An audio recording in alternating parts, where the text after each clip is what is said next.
ഇതിനു വേണ്ടി പ്രത്യേക പത്രസമ്മേളനത്തിന് വേണ്ടി വരുന്ന ലക്ഷണമാണുള്ളത്. ഇതില്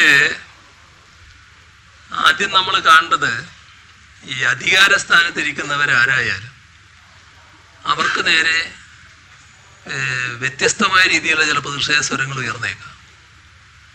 ആ പ്രതിഷേധ സ്വരങ്ങൾ അല്ലെങ്കിൽ പ്രതിഷേധ പ്രകടനങ്ങൾ നടക്കുമ്പോൾ അതിനോട് ഈ അധികാരസ്ഥാനത്ത് ഇരിക്കുന്നവർ സ്വീകരിക്കേണ്ട സമീപനം എന്താണ്? അതാണ് പ്രശ്നം. അപ്പം അദ്ദേഹം ചോദിച്ച ഒരു ചോദ്യം, മുഖ്യമന്ത്രി പോകുമ്പോൾ എന്താണ് സ്ഥിതി എന്നാണ്. മുഖ്യമന്ത്രി പോയല്ലോ, മുഖ്യമന്ത്രിയും മന്ത്രിമാരും പോകുന്നതും മുഖ്യമന്ത്രി ഒറ്റക്ക് പോകുന്നതും എല്ലാം നിങ്ങളെല്ലാവരും കണ്ടിട്ടുള്ളതാണല്ലോ. കുറേ കാലമായിട്ട് ഈ മുഖ്യമന്ത്രിയായതിനു ശേഷം ഉള്ള അവസ്ഥ നോക്കിയാൽ ചില ഘട്ടത്തിൽ പ്രതിഷേധങ്ങൾ വന്നിട്ടില്ലേ, വിവിധ രീതിയിലുള്ള പ്രതിഷേധങ്ങൾ വന്നിട്ടില്ലേ. ആ പ്രതിഷേധങ്ങൾ വരുന്ന ഏതെങ്കിലും ഒരു സ്ഥലത്ത് അവിടെ നിന്ന് എന്താണ് ഈ പ്രതിഷേധക്കാരെ പോലീസ് ചെയ്യുന്നത് എന്ന് നോക്കാൻ ഞാൻ ശ്രമിച്ചിട്ടുണ്ടോ? എൻ്റെ കാര്യം വിട്ടുകളി, ഈ കേരളത്തിലോ രാജ്യത്തോ ഏതെങ്കിലും ഒരാൾ, ഈ അധികാരസ്ഥാനത്തിൻ്റെ ഭാഗമായിട്ടുള്ള ഒരാൾ അങ്ങനെ ശ്രമിച്ചിട്ടുണ്ടോ? അങ്ങനെ ഒരു അനുഭവം നമ്മുടെ മുന്നിലുണ്ടോ? ഒരാളിങ്ങനെ യാത്ര ചെയ്തുകൊണ്ട് പോകുമ്പോൾ കരിങ്കൊടി കാണിക്കുന്നു, ആ കരിങ്കൊടി കാണിക്കുന്നവർക്കെതിരെ പ്രതിഷേധിക്കുന്നവർക്ക് നേരെ പോലീസ് എന്ത് നടപടിയെടുക്കുന്നു എന്ന് നോക്കാൻ വേണ്ടി അവിടെ ഇറങ്ങി ഒരു നിലപാടെടുക്കുന്ന ഒരു അധികാരിയെ നേരത്തെ എവിടെയെങ്കിലും നമ്മൾ കണ്ടിട്ടുണ്ടോ? അപ്പോൾ എന്താണ് ഇദ്ദേഹം അങ്ങനെയുള്ള നിലപാടെടുക്കാൻ കാരണം?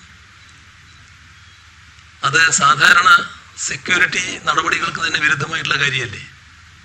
സെക്യൂരിറ്റി നിലപാടുകൾക്ക് വിരുദ്ധമായ കാര്യമല്ലേ? ചെയ്യാൻ പാടില്ലാത്ത കാര്യമല്ലേ? ചെയ്യാൻ പാടില്ലാത്ത കാര്യമാണെന്ന് അദ്ദേഹത്തിന് അറിയാലോ. അത് സാധാരണ പോലീസ് ചെയ്യേണ്ട ഡ്യൂട്ടിയല്ലേ? പോലീസ് ആ ഡ്യൂട്ടി നിർവഹിക്കുമല്ലോ. പോലീസ് നിർവഹിക്കേണ്ട ഡ്യൂട്ടി എന്താ? ഈ പോകുന്നയാൾക്ക് പോകാനുള്ള സൗകര്യം ഉണ്ടാക്കണം, യാത്രക്കുള്ള സൗകര്യം ഉണ്ടാക്കണം. പ്രതിഷേധത്തിന് വരുന്നവരെ അവർ സ്വാഭാവികമായിട്ട് തടയും. അതിൻ്റെ ഭാഗമായുള്ള നിയമ നടപടികളുണ്ടെങ്കിൽ ആ നിയമ നടപടികൾ സ്വീകരിക്കും. ആ നിയമ നടപടികൾ ഞാൻ പറയുന്നത് പോലെ സ്വീകരിക്കണം. ആ FIR എന്നെ കാണിക്ക് എന്ന് ഏതെങ്കിലും ഒരാൾ ഇങ്ങനെ ഒരു സംഭവ സ്ഥലത്ത് ഇറങ്ങി നിന്നിട്ട് ആ FIR വേണ്ടി സമരം നടത്തുന്ന സ്ഥിതി നമ്മൾ കണ്ടിട്ടുണ്ടോ? അത് സാധാരണ ചെയ്യാൻ പാടുള്ളൊരു കാര്യമാണോ? അപ്പം നമ്മുടെ ജനാധിപത്യ സംവിധാനത്തിലുള്ള തുടർച്ചയായുള്ള ഒരു നിലപാടിന് വിരുദ്ധമായ നിലപാടാണ് ആരിഫ് മുഹമ്മദ് ഖാൻ എന്ന കേരളത്തിലെ ഗവർണർ സ്വീകരിക്കുന്നത്. അതാണ് നമ്മൾ ആദ്യം കാണേണ്ടത്. അതിൻ്റെ ഭാഗമായി അദ്ദേഹം എന്നെക്കുറിച്ച് പലതും വിളിച്ചു പറഞ്ഞിട്ടുണ്ടാവും. അത് അദ്ദേഹം നേരത്തെ പറഞ്ഞുകൊണ്ടിരിക്കുകയാണല്ലോ. അത് വേറൊരു കാര്യമാണ്. ഇവിടെ നേരത്തെ തന്നെ അദ്ദേഹം എടുത്തൊരു നിലപാടുണ്ട്. അത് ഈ കോഴിക്കോട് എന്ന് പറഞ്ഞല്ലോ, നിങ്ങൾ എൻ്റെ കൂടെ വരണ്ട. ആര്? പോലീസ്. അങ്ങനെ ഏതെങ്കിലും ഒരു ഗവർണർ പറഞ്ഞിട്ടുണ്ടോ നേരത്തെ? എവിടെയെങ്കിലും അങ്ങനെ ഒരു നിലപാടെടുത്തിട്ടുണ്ടോ? എന്നിട്ട് നമ്മുടെ മിഠായി തെരുവിൽ പോയി ഇറങ്ങി നടക്കുകയല്ലേ? അതെന്താണ്? ആ സ്വീകരിച്ച നിലപാടിൻ്റെ അർത്ഥം എന്താണ്? ഇപ്പോൾ അദ്ദേഹം ആവശ്യപ്പെട്ടിട്ടാണോ കേന്ദ്ര ഗവൺമെൻറ് പ്രത്യേകമായിട്ട് നിലപാടെടുത്തതാണോ എന്നറിയില്ല, ഈ സുരക്ഷ CRPF കൈമാറി എന്നാണ് പറയുന്നത്. അത് വളരെ വിചിത്രമായൊരു കാര്യമാണ്. ഈ സ്റ്റേറ്റിൻ്റെ തലവനാണല്ലോ അദ്ദേഹം. സ്റ്റേറ്റിൻ്റെ തലവൻ എന്ന നിലക്ക് ഏറ്റവും കൂടുതൽ സുരക്ഷ ലഭിക്കുന്ന സ്ഥാനത്താണ് അദ്ദേഹം ഇരിക്കുന്നത്. ആ സുരക്ഷ വേണ്ട എന്നാണ് പറഞ്ഞത്. ഇപ്പം ഏത് സുരക്ഷയിലേക്കാണ് അദ്ദേഹം പോകുന്നത്? നമ്മുടെ കേരളത്തിൽ ഇപ്പം തന്നെ ചിലർക്ക് കേന്ദ്ര സുരക്ഷയുണ്ട്.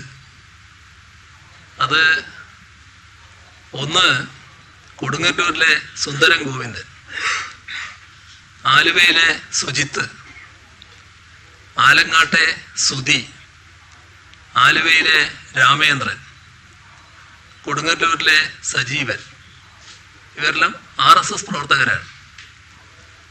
ആ പട്ടികയിൽ ആരിഫ് മുഹമ്മദ് ഖാനും പെട്ടിരിക്കുന്നു. അല്ല, അത് വേറെ കാര്യം. സർപ്ലസ് എപ്പോഴും ഉണ്ടല്ലോ. ഈ ഗവർണർക്ക് നേരത്തെ ഉണ്ടല്ലോ, അത് പുതിയ കാര്യമല്ലല്ലോ. ഇത് ഈ പട്ടികയിലാണ് അദ്ദേഹം ഇപ്പോൾ പെട്ടിരിക്കുന്നത്. അദ്ദേഹം കേരളത്തിൻ്റെ ഗവർണർ എന്ന നിലയിലുള്ള ആ പ്രത്യേക സ്ഥാനവും പദവിയും ഉപയോഗിച്ച് നേടിയിരുന്ന സുരക്ഷയിൽ നിന്ന് മാറി കേരളത്തിലെ ചില RSSകാർക്ക് നേരത്തെ കേന്ദ്ര ഗവൺമെന്റ് ഒരുക്കിയിട്ടുള്ള സുരക്ഷയുടെ സൗകര്യത്തിന്റെ ആ കൂടിൽ ഒതുങ്ങാനാണ് അദ്ദേഹം ഇപ്പോൾ തയ്യാറായിട്ടുള്ളത്. അതുകൊണ്ട് എന്താ പ്രത്യേക മേന്മ കിട്ടുന്നത് എന്ന് എനിക്കറിയില്ല.